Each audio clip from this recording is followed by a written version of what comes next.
What does an anxiety seizure look like?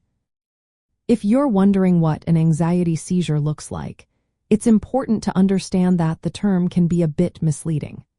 What people often refer to as an anxiety seizure is actually more accurately described as a panic attack or an anxiety attack, which can have symptoms that resemble those of a seizure, but they are not the same thing. Let's start with what happens during a panic attack. A panic attack is a sudden, intense episode of anxiety that can feel very frightening and overwhelming. Symptoms include a fast heartbeat, sweating, trembling, headaches, dizziness, hot flashes, and chills.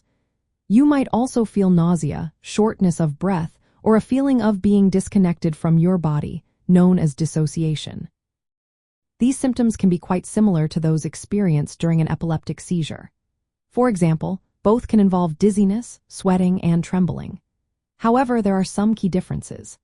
During a panic attack, you usually stay conscious and aware of your surroundings, even though you might feel extremely anxious or disconnected. In contrast, during an epileptic seizure, people often lose awareness of their surroundings and may exhibit repetitive movements like jerking or arm movements. An epileptic seizure, particularly those triggered by anxiety or stress, can involve a range of symptoms such as staring spells, blank looks, stiff muscles, upset stomach, vision changes, out-of-body sensations, and uncontrollable muscle spasms.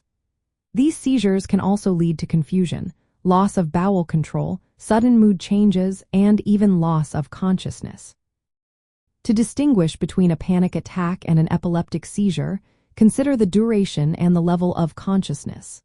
Seizures are generally much shorter than panic attacks, which can last anywhere from 5 to 20 minutes. During a seizure, people often lose awareness or have altered consciousness, whereas during a panic attack, they remain aware.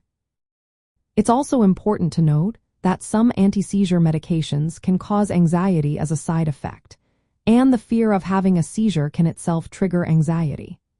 This complex relationship between anxiety and seizures means that it's crucial to seek medical help if you're unsure whether you're experiencing a panic attack or an epileptic seizure. In summary, while an anxiety seizure isn't a formal medical term, the symptoms of a panic attack can mimic those of an epileptic seizure. Understanding the differences and seeking medical advice if you're unsure can help you manage your condition effectively.